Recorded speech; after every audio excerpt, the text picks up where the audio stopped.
Folks, it is my honor and pleasure to introduce you to Mr. Ted Barrett.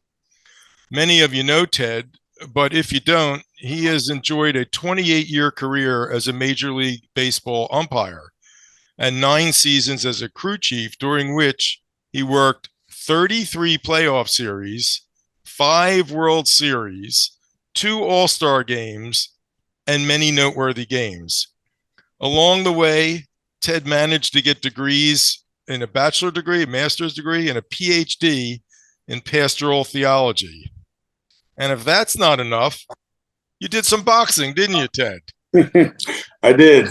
Ted retired his Blues at the end of last season, and he is on the advisory committee of Vetbaseball, for which we and I personally are fortunate and appreciative. Welcome, Ted. Thank you very much. Thank you. So glad to be with you, and appreciate the kind introduction.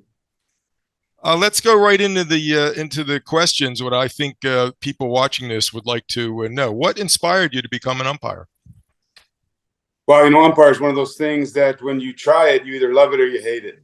And I tried it the first time. I loved it. I was 14 years old. A friend of mine was umpiring a Little League game, and I went with him, and they said they needed another guy. So I jumped out there with no training, and I loved it. And then when I got to college, playing football at a small college in California, my dad said, "Man, you're killing me on this gas and insurance, and you got to get a job. I'm sorry." So I started umpiring high school baseball games. But when I got out to umpire school, which was in Cocoa, Florida, at the Joe Brinkman Umpire School, things went really well. And then at the end, I was invited to go to another course by minor league baseball. And from there, I was selected to go to the minor league. So once that started, the rest, as they say, is history. And then for me, the biggest thing that I appreciated about my career was being able to be a part of a lot of special events and big games and World Series and things like that, which tied me into the history of baseball. And I love the history of baseball. I love the history of umpiring. And now to think that my name is connected with the history of baseball is really, really, for me, a very cool and gratifying thing. What advice would you give someone aspiring to be an umpire? The best advice I would give is just listen and ask questions and listen some more. What do you think is the most misunderstood rule in baseball? When you have a collision on the field. So is it obstruction? Is it interference? Where's the runner awarded? In what case is the runner out? In what case is the fielder at fault? I think that's pretty much misunderstood. And then the last one is the check swing, which is just the hardest call I think the umpires have. 28 years. Can you think of the most exciting play you've seen?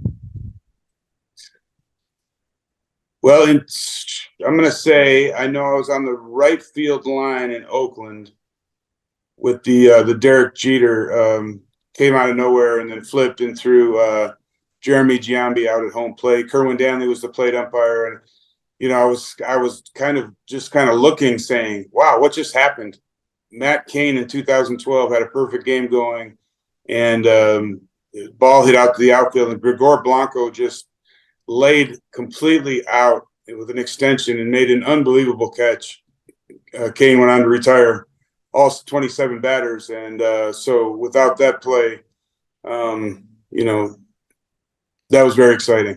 How about one of the funniest things you've ever seen? I remember it was Terry Collins came out one day. He was managing Anaheim, the Angels, and they weren't doing very well. And Terry just started to dump all of his problems on me, yelling and screaming at me about how his starters couldn't go 5 innings and his relievers couldn't get anybody out, and his third base coach wanted to be the manager, and the spread in the clubhouse wasn't very good. I mean, his wife was mad at him. I mean, so the crowd thinks that he's just really laying into me about what a terrible job I'm doing, and yet he's just venting all his problems on me. I felt like pulling out a little psychiatrist couch and asking him to lay down. I could take some notes and we could talk about it, but and at one point I started laughing. It was just so comical, but he got up in my face and he said, "Don't you laugh. Don't you laugh. If you laugh, they'll know what I'm doing." You've had a number of iconic games. What would you call is your most iconic game that you were at? The one game that kind of looked like a movie script was 1999. Yogi Berra is at Yankee Stadium. He'd been feuding with George Steinbrenner, so it was his first day back. He catches the first pitch Joe Don Larson throws out the first pitch. So you've got the battery of the perfect game from the World Series. David Cone then comes out, and 3 innings. He's pitching against the Expos, and then we have a rain delay. And we walked off the field, and I said to the crew chief, Jim Evans, I said, we got to get this game going again. Cone has a perfect game going. And so we come back out for the 4th inning, and you never see this, right? The starting pitcher, he doesn't come back out after a rain delay, but Cone did.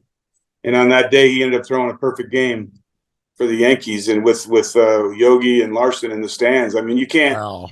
That's a movie script, right? Wow. So yeah, it was pretty magical. Wow. You know about our mission, and you've been supporting it. How do you feel about that? Why do you support what we do? Man, I love what you guys are doing, because 2 things I'm passionate about. Number 1 is baseball, as you know. But the other thing is men and women that have served our country. I mean, is there any greater, sacrifice someone can make to stand up and take an oath and swear in to defend our country? Both my sons, one served in the Air Force, one served in the Army. My dad served in the Navy. My brother served in the Navy, and surrounded by great people that served their nation. And so to connect that, veterans with baseball, to me, this is a no-brainer. It's 2 things that I'm very passionate about. Check out what's going on at Vetbaseball, because we're doing great things. We're taking veterans, we're helping them out, connecting them to the great game of baseball.